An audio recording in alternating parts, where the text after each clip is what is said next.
What to do with old data, a follow-up to Zombie Systems episode.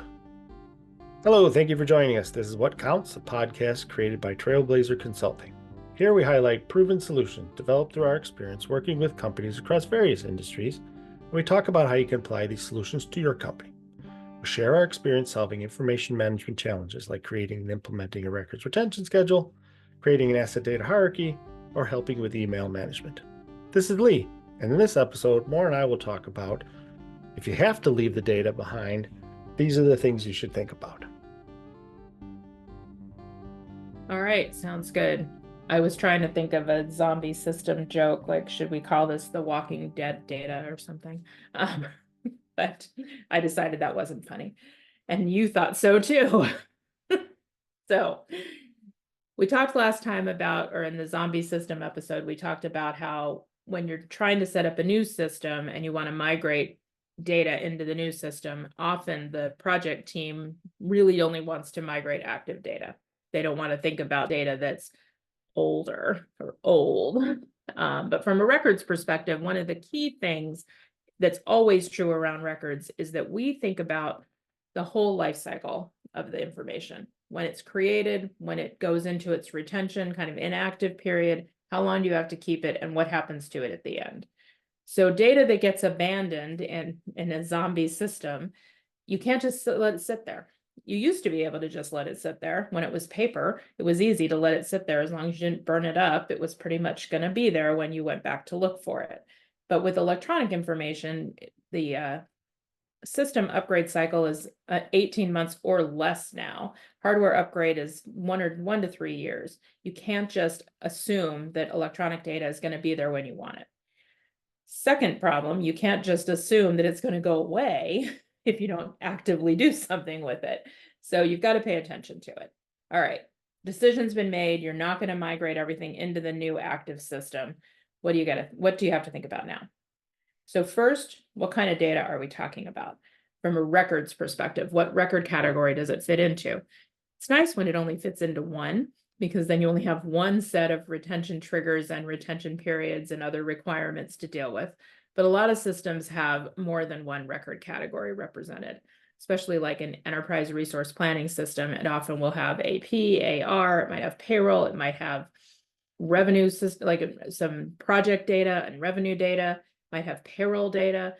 It have a lot of different pieces of data that have different triggers and different retention periods. You might have to break it down. You might not be able to break it down, but we'll come to that in a minute. So the first thing is the record category. The second thing is how old is this data? And for each record category, what would be the normal remaining retention on it?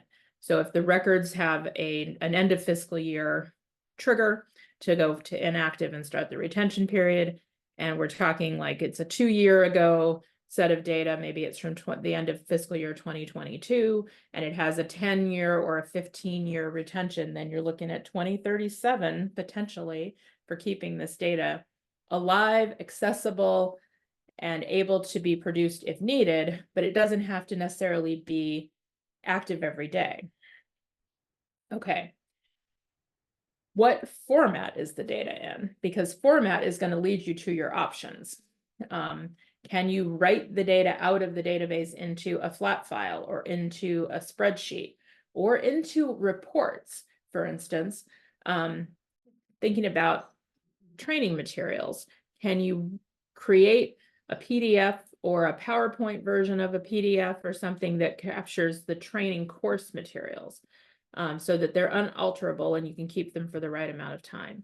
Can you print out a report of the attendees that were in any given class with the date and the type of the name of the class and who was there, and keep that as a PDF document so that you can store that? PDFs were specifically designed to last sort of independently and for a long time. It's the portable document format for a reason. It can be read with a free reader, and it doesn't go through a lot of cycles of upgrading on the reader side of it. So if you can get something to be a static report or a static document like that, a PDF is a good choice. But What if we're talking about a transactional system? It's a trading system or it's a financial system, and a PDF is just not going to give you anything that you need. The challenge there is how you maintain the transactions so that you have the inputs and the outputs going in the right order. It's not just a table, a relational database with tables and relationships. You've got to have the transactions. So do you have to keep the old system alive in case you need to query it? Some big systems like SAP and Oracle Financial, some of those systems have an archiving function where you're able to extract a whole set of transactions and sort of keep them contained so that you don't lose the in and out, the order of things, and it doesn't change the outcomes, doesn't change the reports if you wanted to rerun a report. But if you have a smaller system that doesn't have that sophisticated functionality, your options are more limited, and you may need to keep that system alive for a time, or you may need to, maybe you can pipe the key data into like a SQL Server database or an Access database or something that recreates the structure and allows you to at least query it if you need to. Obviously, you need to involve IT in those decisions to decide, to determine what's feasible. And are you getting to be where creating the thing that you want to be able to query is actually more expensive than keeping the old system alive for a certain amount of time? Those are the record side of the choices that you need to make. One last piece of, last thing to consider is whether anything in your data set is on legal hold. Because even if you've met the retention period, if it's on legal hold, you can't destroy it. You have to keep it alive and you have to keep it accessible in case you have to produce it as part of whatever action caused the legal hold. This is a reason to have your legal hold process be in good shape so that when the legal hold is over, you release things from the legal hold so that you know that you can destroy them when they hit their retention period. But otherwise, you have to go ask that question every time. Are we ready to destroy this? Are we ready to destroy this? So those are the considerations to keep in mind: is record category, age, retention period, format, what kind of options do you have? If you can get to a static state where a report or a PDF, something that can be printed out to a PDF that basically looks like a document, then that's ideal. It's the easiest thing to save. And then whatever you do, document everything. The whole process needs to be documented. This is how we made the decisions. Again, you get the approval of all the involved stakeholders and supervisors and managers, whoever is responsible for this business function and these records that are contained in this database. You might also look to see if there are other sources for this information.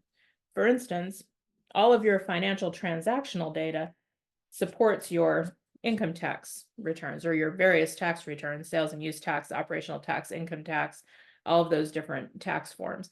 If you're a publicly traded company, it supports your 10K filings and other SEC filings. So if you have submitted everything, everything's been audited, and your audit period is passed, saving the transactions may become less important.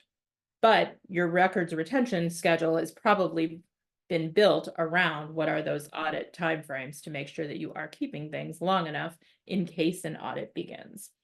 So the world of electronic information offers a lot of flexibility and a lot of options, but it also gives you a lot of responsibility in terms of how to maintain, how to meet your legal requirements, your obligations to your data. And these are just a few of the things to think about. The thing I kept coming to my mind was there are many IT folks out there that don't really want to hear from an IG person. And that's because they would rather just delete and get rid of. And from a compliance perspective, it's not that easy. Yes, that is true. And when they come to you, when the IT department comes to you and says, give us permission to throw this stuff away, and you say no, they hate that. But this is another good reason for partnering with the IT team early on, because they're some of the drivers around don't move old data into the new system because it slows the project down and the data might not be as clean as the new data is going to be, or the structure might be different, and IT just wants to move forward and get the new project done. But once they understand the implications, maybe they'll be more likely to help with, okay, we should migrate this. The other thing that might come out around this whole process is we've already streamlined records retention in a lot of ways. If you think back, dating myself all the way back to the 20th century when I first learned the word retention schedule, everything was in paper folders, and you wanted to be as granular as possible. The first retention schedule I ever looked at was for the U.S. Environmental Protection Agency, and it had 750 record categories. The armed services at the time, the Army, the Air Force, they had well over 1,000 record categories. Today, when we create a retention schedule, we're aiming for under 100. And there are some organizations that have gone even farther to the big bucket theory of having fewer than 20 categories. And the reasoning for all of that is that electronic information is more accessible. You don't need file folder labels to help you find things. You have a lot of other data points. That's true. The reason we always aim for 100-ish is because we're trying to balance keeping things not too long, but long enough to meet all the operational and regulatory and legal requirements. We don't want to keep records that could be destroyed 3 years. We don't want to keep them for 10 years if we can get rid of them. But sometimes the process of figuring out how do we migrate from system to system, you get asked, we get asked to look back at the categories and say, can we make these more reasonable? Reasonable is the word that non-records managers use when they ask the question. But basically, can we rationalize these to have fewer categories? Maybe it's less time that needs to be saved. Maybe it's just fewer records that need to be saved.